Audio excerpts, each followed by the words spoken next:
Hello and welcome to a very special podcast hosted by me, John Elms, International Editor at Broadcast, to coincide with International Women's Day. With me, I have three very well-known female creatives to talk about female representation in film and television. Firstly, I have Faye Ward, Creative Director and Producer at TV and film outfit Fable Pictures, which she founded with the backing of Sony Pictures Television in 2016. Fable has produced high-profile titles across film and television, including Laurel and Hardy biopic Stan and Ollie, written by Jeff Pope, Wild Rose, starring Jessie Buckley, Julie Walters, and Sophie Okonedo, written by Nicole Taylor and directed by Tom Harper. On the TV side, Fable has recently shot historical psychological thriller Anne Boleyn with Sony and Channel 5. Written by Eve Hedwig Turner, the miniseries has a star-studded cast headed by Jodie Turner-Smith and is set to be broadcast later this year. Among other TV projects, Fable's slate includes Joan and Jackie, a series about iconic sisters Joan and Jackie Collins, and Mr. Loverman, based on the novel of the same name by Booker Prize winner Benedine Evaristo. Previously, Ward worked at Ruby Film and Television, where she produced Dancing on the Edge, and was also part of the production team of Left Bank Pictures' iconic Netflix series, The Crown. Alongside Faye, we have Hannah Farrell, Creative Director and Executive Producer and Creative Partner at Fable. Hannah joined Fable as Creative Partner in 2018. And beside the aforementioned projects, Hannah was the exec producer on Anne Boleyn. Hannah began her career in development in 2000 when she joined Working Title Films, working on features such as Shaun of the Dead and Hot Fuzz. Hannah also worked at Ruby Films, serving as head of development before joining Origin Pictures, where she headed up both the TV and film division, with credits including BBC One's The Woman in White and four-part Sky HBO miniseries Catherine the Great, starring Helen Mirren. And last but by no means least, Sarah Gavron is a film and TV director. Her feature debut was Brick Lane, the adaptation of Monica Ali's seminal novel, which earned her a BAFTA nomination and the Alfred Dunhill Talent Award at the London Film Festival. Prior to this, Sarah directed feature-length BBC drama This Little Life for BBC TV, which won her numerous awards, including the TV BAFTA for Best New Director and the Royal Television Society and Women in Film and TV Awards for Best Newcomer. Sarah's feature documentary, The Village at the End of the World, was nominated for the Grierson Award. Sarah followed these up with Suffragette, the 2015 film for Ruby Films, on which she worked with both Faye and Hannah, starring Carey Mulligan, Helena Bonham Carter, Meryl Streep, Anne-Marie Duff, Brendan Gleeson, and Ben Whishaw. Sarah's latest film, Rocks, for Film 4, which she made with Fable Pictures, premiered at the Toronto International Film Festival to rave reviews and recently received 15 BIFA 2020 nominations, including Best British Independent Film and Director. It was also given a worldwide release on Netflix in 2020, becoming a really, really big part for the streamer and one of their highest profile titles. Welcome, everyone. I hope you don't mind me saying that was a laundry list of accolades and achievements. How are we all doing? Very good, thanks. Fantastic. I mean, there are numerous places we can start, but I think given the kind of projects that you've both been involved in including, I think possibly starting with Suffragette, which all three of you worked on, something that is really important in TV is representation, both on screen and off screen. I just want to get firstly all three of your kind of views on the representation of women on screen. How has that changed in recent years? Perhaps starting with you, Sarah. Well, it is interesting because I began making films in 2000, and so over the last 20 years, it really has shifted. I remember when I came out of film school that year, female directors there was sort of 2% of films directed by women, and then it was 6% and then 4%. And that obviously was reflected by representation on camera too. There were less female-centric films. And when I was growing up as a teenager, the films I was going to see were Terminator, Top Gun, Lethal Weapon, action movies centering around men. And so I was kind of driven by the idea that I wanted to see stories about women. And that made me want to go into film. And there were so few role models, certainly directing role models, but it was the role models that, it was people like Jane Campion and Mira Nair and Sally Potter and others who were making films just as I came out of film school, who really inspired me to forge a career in this way. So it's really changed. I mean, I'll let the others speak, but we've got a long way to go, but this year I think is an extraordinary year for films made by women. Faye or Hannah, just to say, I mean, to kind of focus this, Anne Boleyn, your latest project, is perhaps a very good mouthpiece for this idea of representation on screen. Anne Boleyn being a historical figure that's been rewritten many times, and perhaps use that as a springboard, Hannah, to discuss. Yeah, I mean, it does feel quite prevalent to talk about Anne Boleyn in the context of this, because that was one of the reasons that we really wanted to tell Anne Boleyn again in what could arguably be a sort of saturated Tudor market. The things that we're always excited about telling, and I think all three of us can speak about over our careers, is stories that predominantly speak from the female point of view.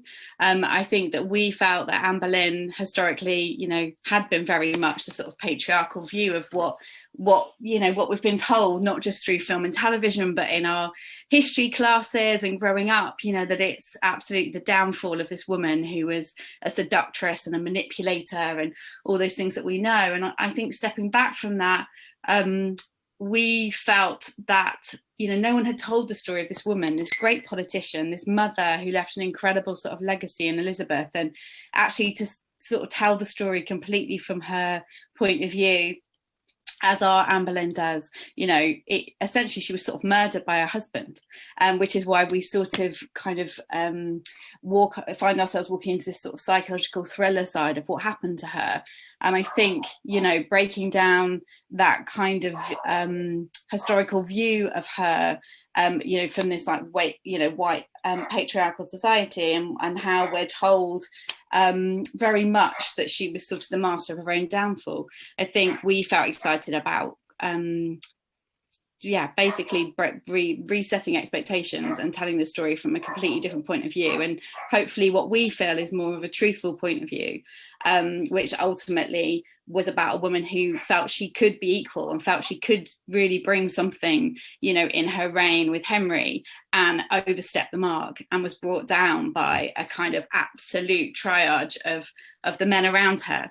And that's sort of, I guess, where our sort of starting point for the series was, what if we told this as a completely human story? What if we stepped back and really kind of got under the skin of what it really felt like to be a woman in court in that time?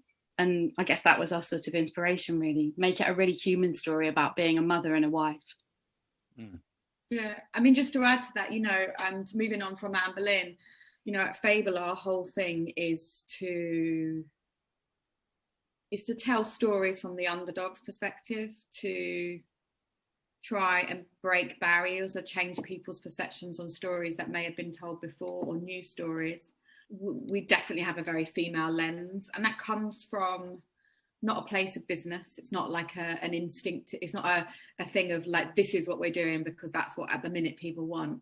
In truth, that we only make projects at Fable, and including with Sarah, of things we absolutely love. That's sort of the only thing we'll really do ever.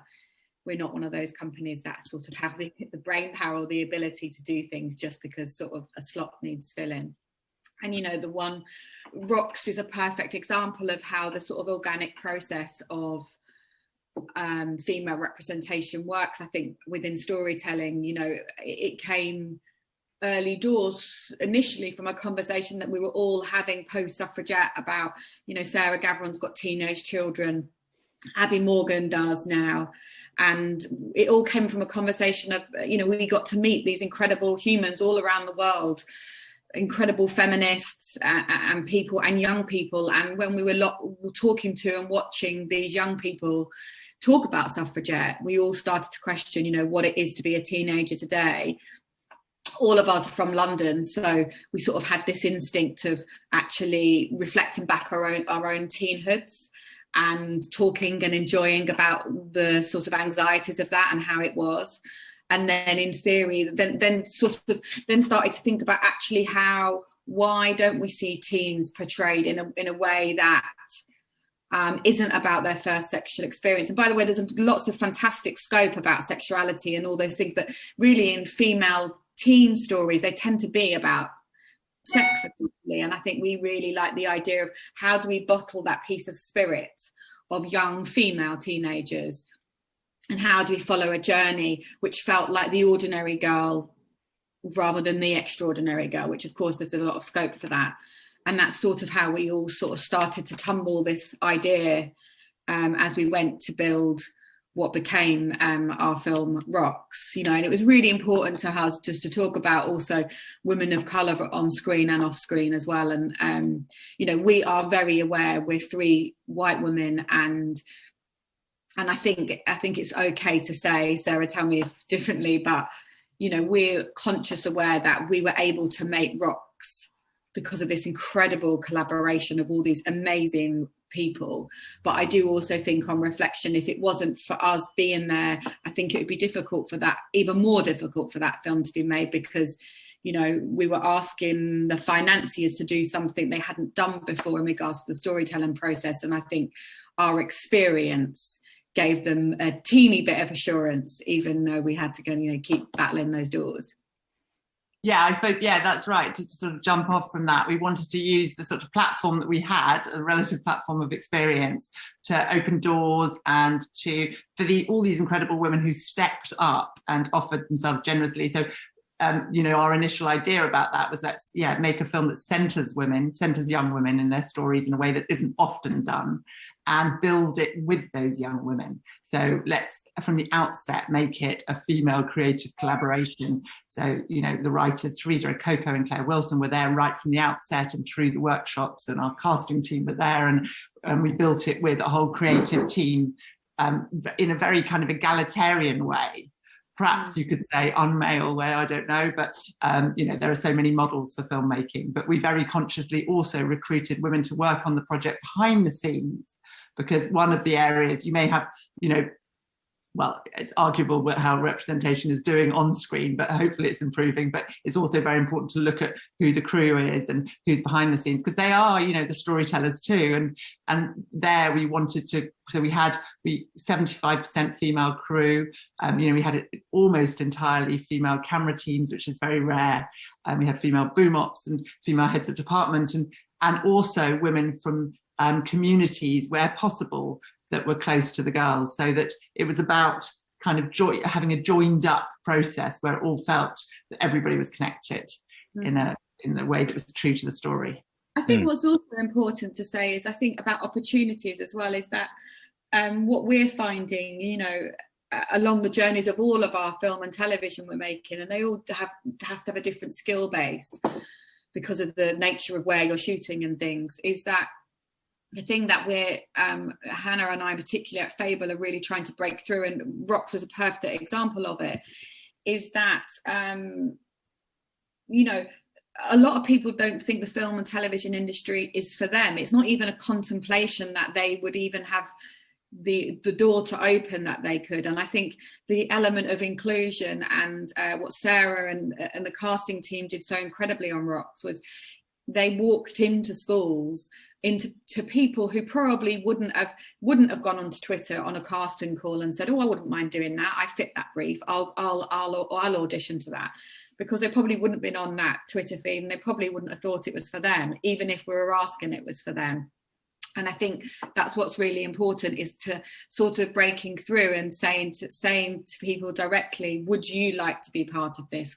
Would you contemplate coming on board our team and be part of it and be an essential, authentic element within this? And I think that's really important. And I think we all need to go quite a few further steps actually to continue that drive in a lot more way, because, you know, the likes of Bookie and Kosa, who are the stars of Rocks, and D'Angelo and, you know, that whole team, you know, if you ask them, you know, they've all got fledgling incredible careers now, and, you know, we would have asked them before, would they thought there was a place for themselves in film and television? They would never have even probably applied, especially at the place they were in their life, maybe further down into college with a bit more confidence. But and I think that's something that we all probably continually definitely need to be working on. Yeah, I think I know. Yeah, go on, Hannah. I was just going to say, I know we've spoken a lot about, you know, that thing of you've got to see it to be it.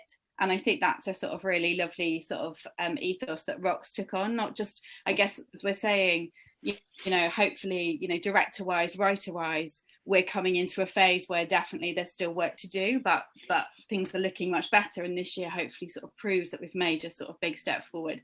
But just in terms of, you know, behind the camera in terms of crews and things like that, I think hopefully, you know, whether our kind of cast and our team on Rocks, sort of whether it's sort of in front of the camera or behind, they were able to see this female team who were, you know, the camera crew, as Sarah said, that, you know, just the technicians of it all as well, and being able to sort of see that reflected back at them, not just as the storytellers or the actors, but also as this sort of these incredible team of creatives. I think there's still, it just feels like there's a lot of work to do there still in terms of, you know, females. Do you think, and perhaps using Rocks as an example, they you know, sometimes, as you said, you know, you want to do stuff, you want to see yourself reflected on screen. Often people want to see themselves reflected on screen. Do you think the actors really helped their performances by seeing themselves reflected back in the cast and crew? You know, that gave them the further encouragement to just be themselves and deliver quite clearly fantastic performances. Yeah, I think there was an atmosphere of trust. There was an atmosphere of kind of understanding and empathy, and everybody was kind of willing each other on, and it was supportive and mentoring, you know, both ways. And I always say that I learned most on that set, you know, because there are all these young creatives and young cast who were so sort of bold and generous and had so much to offer. And yeah, and I think, yeah, absolutely, that worked. And we have to look at ways to make that work. You know, access is so critical. And we'll have a richer industry, we'll have richer stories, we'll have broader audiences if we broaden the landscape of our films and content, and it will benefit everybody. You know, and there are so many stories to tell. One of the things that Teresa Rococo said when we were making Rocks is, hopefully, you know, let this not be just one story coming from teenage girls. You know, there are so many stories coming from teenage girls in those communities. We hope that it sparks a lot of young filmmakers to tell their own stories now, from all different walks of life, because, you know, you don't want to just have it as that one siloed film. I mean, something you just said, Sarah, is really interesting about broadening audiences. If I coupled that with what Faye said about having to get a project by financiers, convincing financiers, I mean, broad audience suggests multiple, you know, the exactly what a financier wants to hear, but yet you're still had to kind of convince backers, financial backers. And this is something that I've heard a number. Is this still a problem that the stories led by female creatives or people from different ethnicities or different socioeconomic backgrounds are still having to kind of fight a little harder to get a project realized on screen in TV and film? I think that is the case. I mean, as you know, film in particular is difficult to get made at the minute anyway, and TV's having quite a boom. I think a lot of it comes down to many things. I think a question that's, again, definitely needs a hell of a lot more solving is who are our commissioners, who are our financiers, and make sure there's a real diversity within that in all ways. I think that's really important. I think, you know, they do have quite a large amount of keys to big decisions, and I think the more that role of humans are completely diverse, I think will be very helpful. I think it's also about appetite, isn't it? It's that thing that, and I feel like, just speaking from our points of view, probably coming from even when we made Suffragette to where we made Rocks, and as we continue to make more sort of female-led story, I feel like that question of appetite was always quite a big thing, you know, the disconnect between, but this is what the audience want, so this is therefore what we're going to make, and that's access, and having that argument from, yes, we love the project, but nobody is going to go and see it. And I feel like that's also been hopefully a big shift over the last couple of years, that these films or TV shows that are very female centric, whether it be in front of the camera, behind the camera, just female stories in general, have done incredibly well. So I think that in turn, this sort of ripple effect of appetite versus commissioner point of view and an argument for what feels relevant and what will reach a broad audience is hopefully changing a little bit because of those successes. And also, yeah, sorry, I was just going to quickly say that also there have been a lot of people on those levels doing a lot of work behind the scenes. So you've got who we are indebted to. So, you know, you've got film festivals who are doing a lot to get gender parity, or at least shine a light on women's films and films by people who haven't been at the centre stage. And you've also got, you know, in this country, you've got Reclaim the Frame, run by Mia Byers, that shines a light on women's films. And, you know, and I'd say BAFTA's trying to do lots of work, BIFF is trying to do lots of work, the BFI, you know, Film 4, the BBC, they're all very aware. And that sort of tracks back, I think, to a big sea change that started with the Me Too movement. I mean, it started before that. There's been a lot of people working for a long time. Women in film and television have been doing great work for years, supporting, mentoring women filmmakers. I often mentor women filmmakers. So there have been, you know, people have been working very hard on this, and we are reaping the rewards of that. And we are standing on the shoulders of a lot of people who, you know, really early doors were making films and ploughing the way for us. Definitely. Absolutely. Just to coincide with this, you know, if I take Anne Boleyn and the casting of Jodie Turner-Smith, that was obviously, that rewrites history in a very dramatic way, and it was a conscious decision by you, Faye, and Hannah to make that decision to cast a black woman as Anne Boleyn. You know, are those kind of complete like ruptures of what is known and what is prescribed and what is accepted beforehand important to kind of show that creates change in the industry, and then it's almost like a galvanizer. It's almost like we want to change things and we want to adapt to make the world a richer space with richer stories?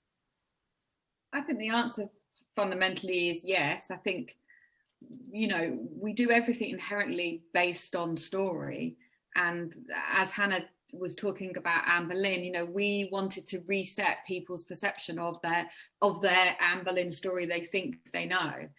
And when the idea came for Jodie to, you know, we're lucky, you know, dream casting for Jodie to play Anne, you know, she has all those attributes. You see her as on the poster as Anne Boleyn, and you'll immediately you'll go, wow, this maybe is not the Anne Boleyn I've seen before. And it was about resetting Anne's story and thinking about it maybe in a different way, you know. And also Jodie as a human, you know, she's a phenomenal actress. You know, we adored her in Queen and Slim and had wanted to work with her ever since then. And then, you know, we read her wonderful piece in Vogue at the beginning of the pandemic about home birth and systematic racism within the American medical system, and we just thought she sort of had a look, you know, the politics and the motherhood and all of those attributes. And I think we think about all those things when casting our stories, essentially. We've talked about the situation changing and moving the dial for diversity, not just female representation, but diversity in general. What do you feel as people, you know, at the sharp end of this, working in the industry day to day, seeing the kind of barriers that you yourself have faced and other people may have faced as well? You know, what do you feel, other than TV commissioners, perhaps, as you mentioned, Faye, do you feel that needs to be done to kind of move the dial further and really make this a meaningful change as opposed to lip service or anything like that?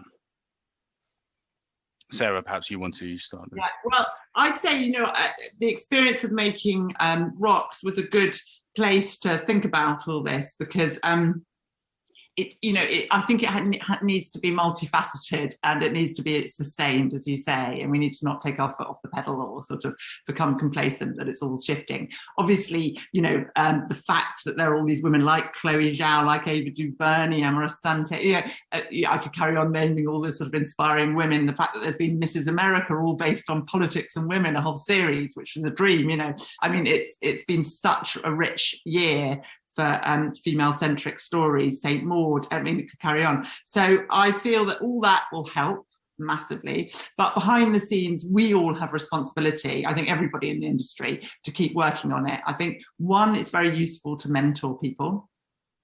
Two, we need to be very active in going out, whether it's going to schools and talking to young women, people from different communities, people from different walks of life, about what roles there are in film, how you get into film, how you put in an application, how you could make a short film in your bedroom, how you could enter it for a film festival, things that you won't necessarily know unless you were surrounded by a sort of filmy culture or had the networks in place, which has always been traditionally the way people got into film. Not always, but a lot of the time is through established networks. So it's about breaking those.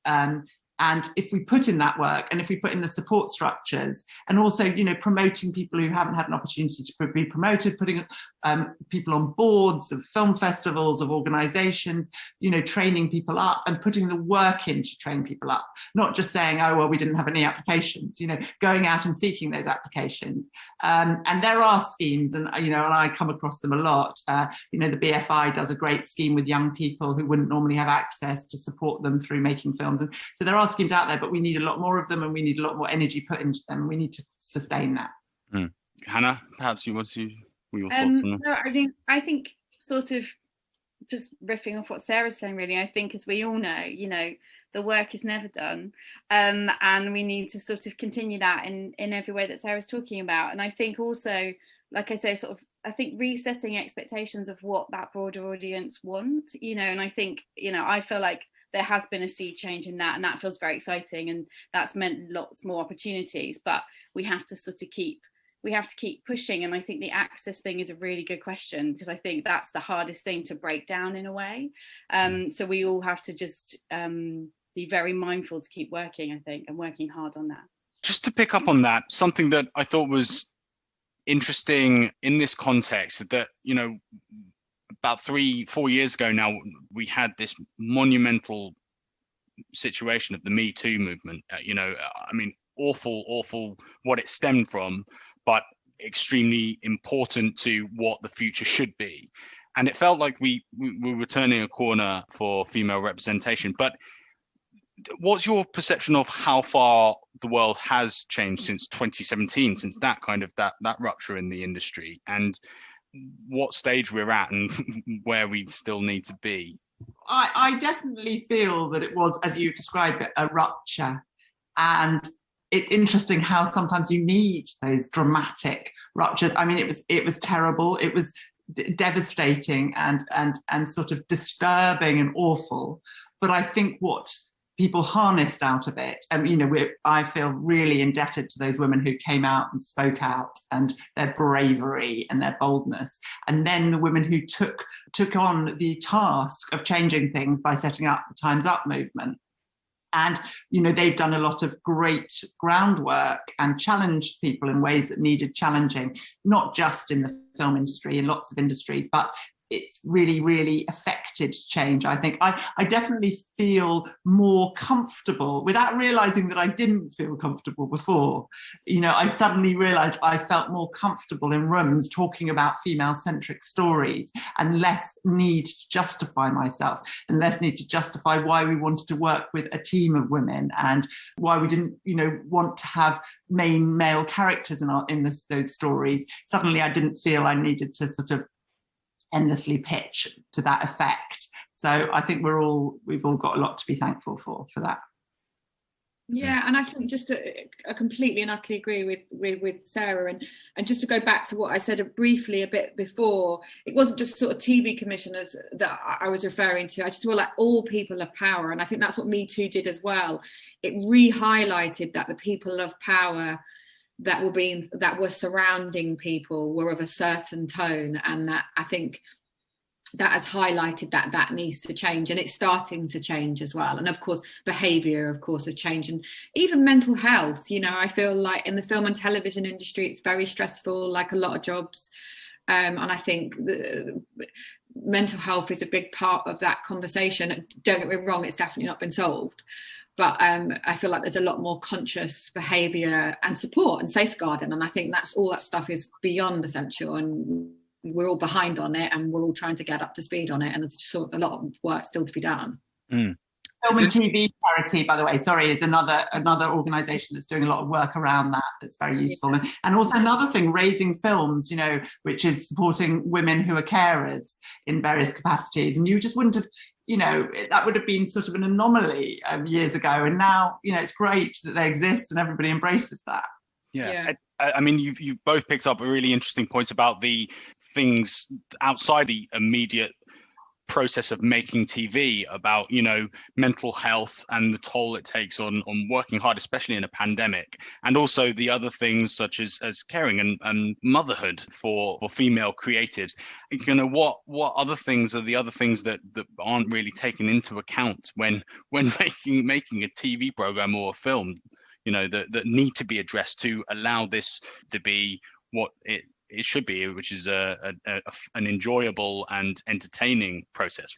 Well, I think I'm just sort of riffing off that. I think, I do remember a time when it was sort of quite alien, I think, to sort of have a job as we all do and juggle that with family, and whether that means sort of working part-time, which isn't really part-time, it just means you say you're part-time, but you're actually working your 7 days in 3 or whatever it is. There was a time when that was a lot, or people just wouldn't ask for it, or people wouldn't give it, and it was a very difficult conversation. And I feel even a sea change over the last sort of 3 or 4 years, I don't know if everyone else would agree, that just that idea of being flexible, being able to do a multitude of things, being able to juggle all those things, and it not just being a divide of like, oh, you're now a mother and you have children, and I feel like that it's still a little bit of a hurdle, probably quite a big hurdle to be honest still, but there is definitely a change. And I think a big part of what we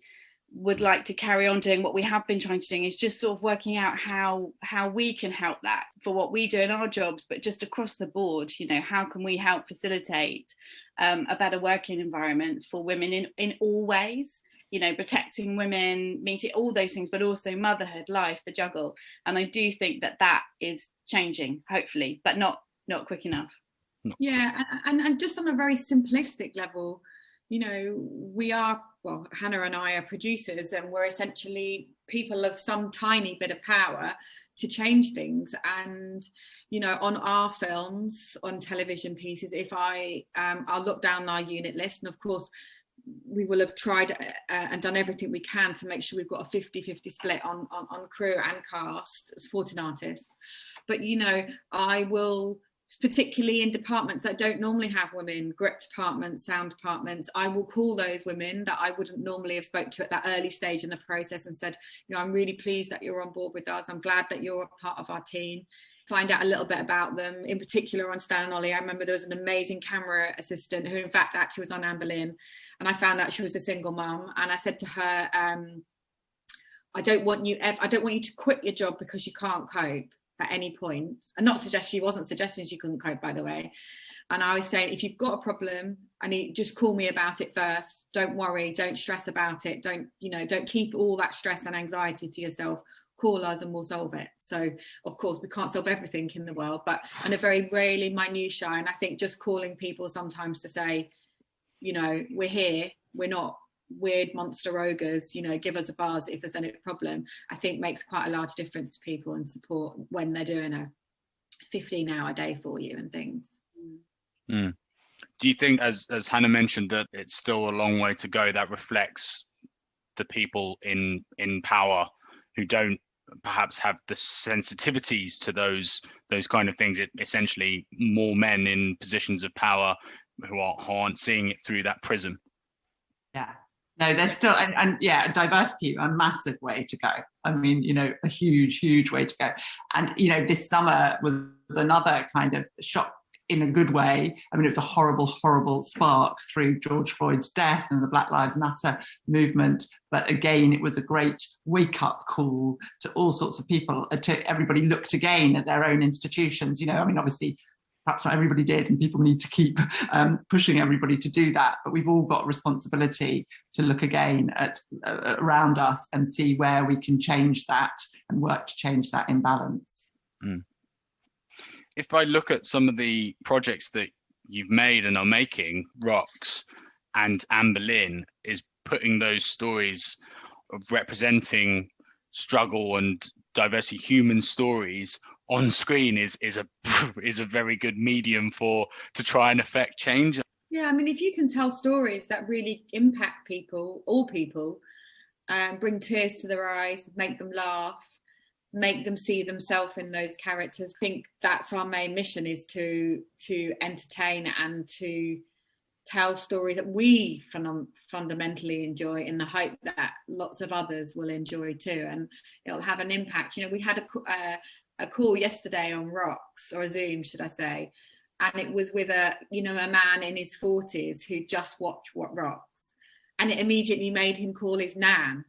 And he was laughing with us because he's pretty much, his nan had a similar conversation that our lead character has with her nan. Everything about it, he said, he cried in the moments of watching the film, and then he nearly cried when he was on the phone to his nan, because it just really felt like it connected to him. And, theoretically that film, if there was some kind of weird demographic, he wouldn't be fitting in it, but, it did, and he loved it. And I think storytelling, as in history, has been the power of everything, and we'll just continue to do that as much as possible, and hopefully entertain as well.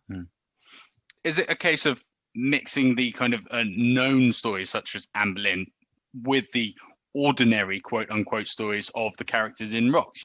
Yes, that's true. I mean, we once played a game when we were like promoting Suffragette and spending long hours in cars, and Abby was with us, Abby Morgan, the writer, of, if you went back through history and looked at every famous man, and then looked at it through the prism of what the women around them were doing, you could tell some incredible stories that haven't been told. I as Faye said, we love telling stories that haven't been told before, just because it's exciting, and there are so many of them that are out there that not need to be told, but should be told, and it's exciting to see them. Yeah. Picking up on that, what kind of response do you feel, or feelings do you feel when you make a decision to retell a story or tell it from a different perspective? Then reactions to that are, well, that didn't happen, or, well, you can't do this because it's history, you can't have a black actor playing Anne Boleyn. What kind of feelings does that evoke, and what kind of response would you give to those people who are putting up an instant barrier from your decision making? I think, as Sarah was saying, we get excited about telling the sort of untold story, or, a big part of all the stories we tell at Fable is sort of trying to reset expectations, looking at things from a different point of view. If we can add a little bit of something to a conversation that makes things, people look at things in a slightly different way, I think we feel like we would have done our jobs and what we set out to do. And that can be political with a big P, like something like Suffragette, or it can be something with a little p that's sort of hidden in the fabric. And of course, in doing those things, I think all three of us, there's always going to be something that is provocative in that, because you are trying to reset expectations, you're trying to show a different point of view that has been so ingrained in our culture for so long. So I think, actually, if it can ignite or excite a conversation in some way, or at least get people talking about something, hopefully for the positive, then that's a good thing. And I think that's also a big part of storytelling, isn't it? That you can, as filmmakers or storytellers, television makers, it's our sort of responsibility in a way to provoke, if that's the right word, or at least sort of ignite something in someone's belly. I feel like we all feel like if we can make things that somehow spark something in someone's belly that you can get a little bit fiery about, or want to know more about, or kind of step back from what you might have thought, even if it's to sort of try and defend it, then we would have hopefully done a little bit of what we set out to do. I also think the audiences are really sophisticated and really up for it, and completely across hybrid genres and genre defying things and breaking the mold with casting, and they're up for it, and we shouldn't underestimate that, and they want to be challenged. Have the streamers kind of reacted more to changing audience tastes, so they are more likely to put these stories on screen, albeit Anne Boleyn is with Channel 5? How much have the streamers helped in kind of accepting the sophistication of audiences and the wishes of audiences in wanting to see different stories and retellings of stories? Yeah, well, I guess it's also to do with the amount of space to play in. I sort of feel like with the streamers coming on and that sort of accessibility, that space to play, it's having a a kind of roll-on effect to go, well, actually people want that, or people want that, or actually audiences are really excited about that, so therefore we'll do that. And I think it's this sort of rolling change that has been really exciting. I think really exciting as storytellers, that actually there's just more appetite, more space to play in, and finding the right outlets for the right things, and not all trying to sort of fight for one particular space at one particular place. And I think it's had a huge effect. Absolutely. I mean, we could continue. I could continue talking for ages on this, but we've already been speaking for 40 minutes and you wouldn't even believe it. Before I go, do you guys have a project? Do you have a project that you really want to get your teeth into that absolutely fit into the conversation that we've just been having? I'm not sure there's anything we can actually. Oh, no. I think to tantalise you, Sarah has been. How we work with Sarah is, Sarah has like a bag of ideas, and they evolve as they go over time. And normally those bag of ideas will go on a long years of journey. Like we'll talk about them while we were doing rocks or whatever, and some stick and some don't, and some we'll get a researcher to investigate and to see if they're going to stick more. And there's one in particular, well, there's a few, but there's one at the minute that is, you know, it's got more than a baby flame underneath it that we're just working on at the second. And then Hannah and I have got obviously lots of other Fable bits that are in the ether and we can't announce yet, but soon we can. Well, that is a very good, tantalising nugget that you've just dropped there. Thank you so much, Faye, Sarah and Hannah, for joining me on this podcast. It's been great chatting to you. I would love to have continued more. Hopefully we can do so in the future. But thanks once again for doing this, and have a wonderful day. Thank you. Thanks, John.